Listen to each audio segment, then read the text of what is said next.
Hey everyone, it's OSK. Today we're going to be talking about the Stoneshaper class in all its ground-pounding glory. Stoneshaper is a smashing good time in Spellbreak, and it's no wonder why so many people run it. It possesses reliable damage, great sustain, and overall is a powerhouse in some environments in the game.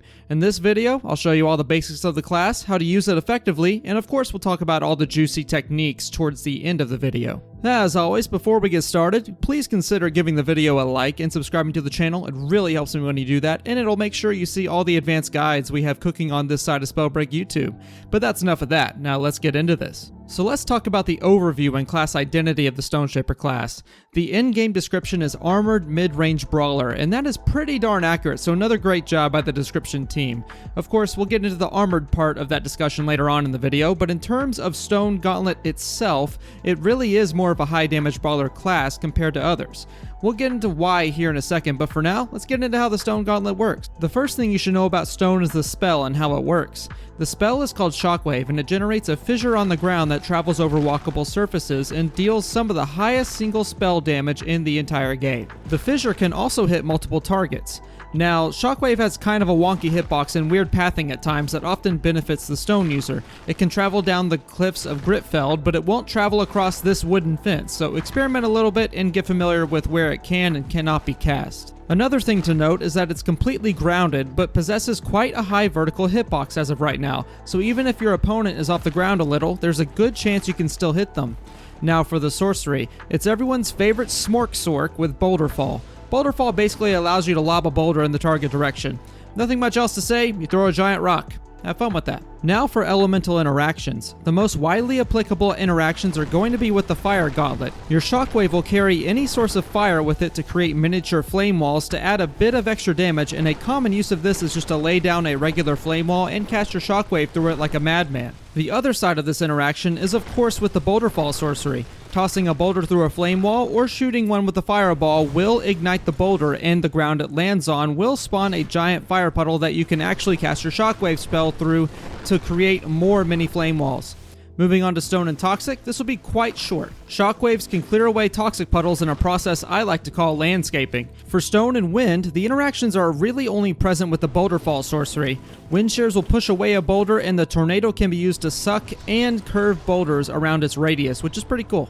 Next for Stone and Frost, it's really just a bad day for Frostborns.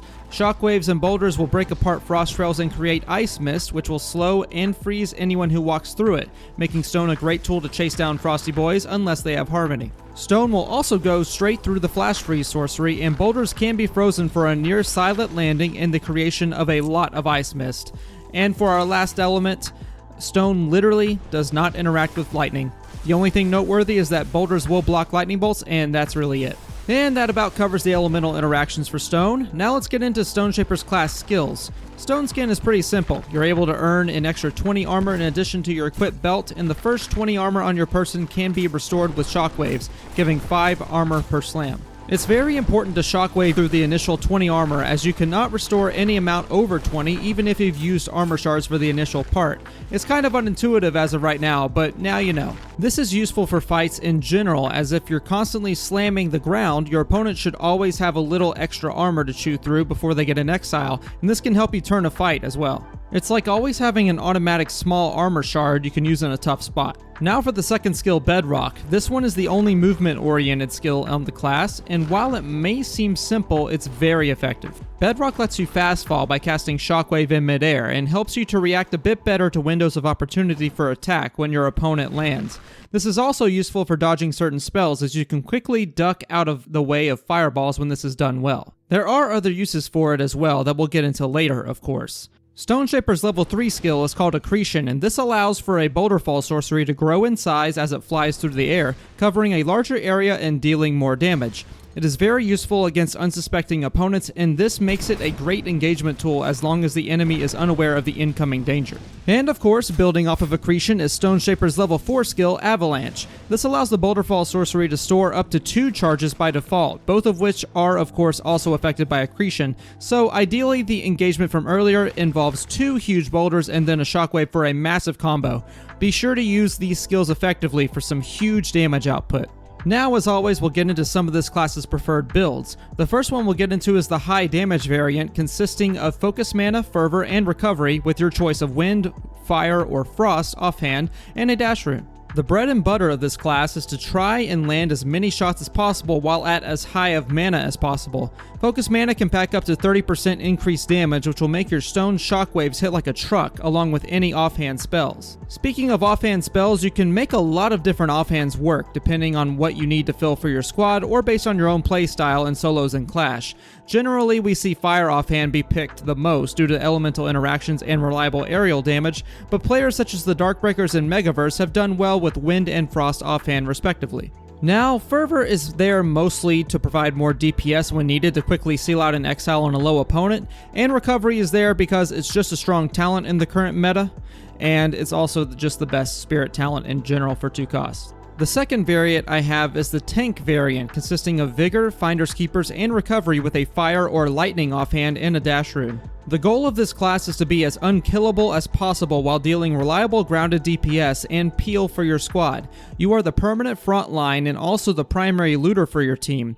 Vigor and Recovery paired together is a force to be reckoned with, giving so much regeneration, and Finders Keepers is a nice filler talent to increase the overall amount of scrolls you can pick up, and also opens the door to looting more knowledge potions than normal, which allows for funneling extra sorceries and rune charges into the key player on your team. As far as offhand goes, you want something that will draw a lot of attention to yourself and also provides support to your own team. Fire is a great choice due to its reliable aerial DPS and firewall sorcery to help wall off frost snipes, and alternatively you can pick up a lightning for a reliable long range DPS and also a stun that your team can make great use of. Our last build is going to be the classic 2-2-2 build of runic fluency, scavenging, and recovery with frost or fire offhand and a dash rune. We might as well call this build all reliable, as 2-2-2 tends to be pretty great into any game mode you're playing in the current meta, especially into Clash and solos. In this variant, runic fluency gives you a lot of the movement this class really likes, and scavenging and recovery give great sustain both during and after fights. Depending on your playstyle, you can really take either Fire or Frost and do really well. Fire covers the close range options, and Frost can cover mid to long range.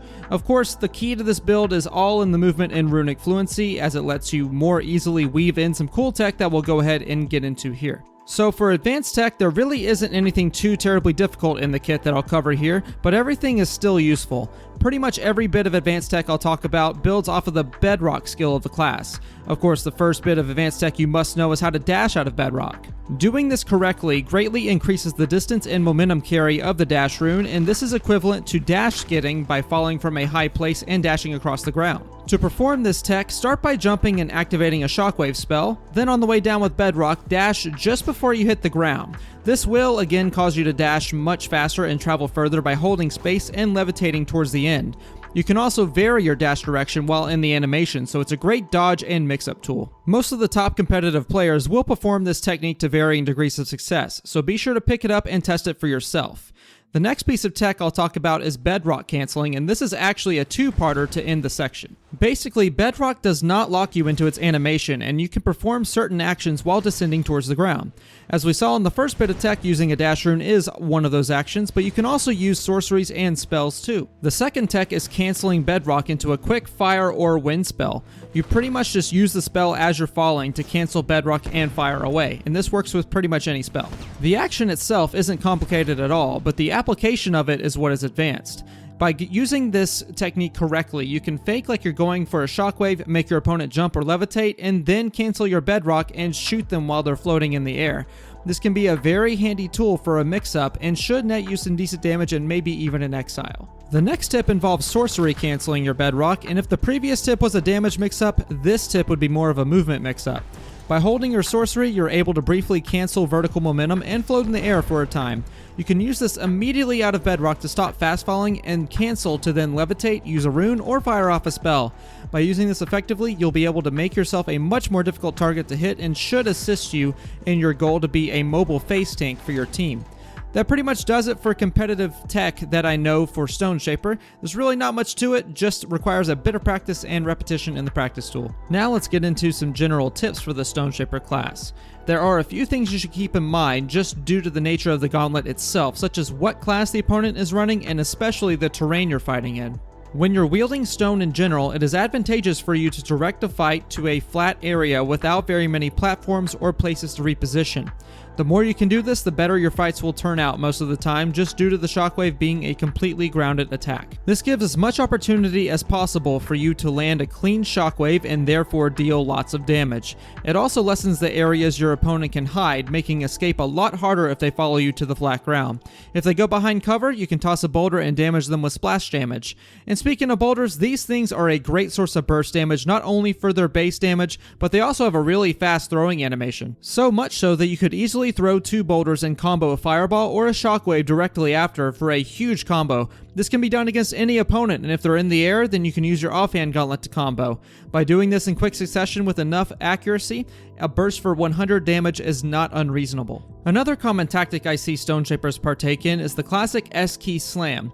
What this means is simply keeping your spacing by moving backward and constantly slamming your stone shockwave. The shockwave's hitbox is very large and very long, making spacing a very viable option.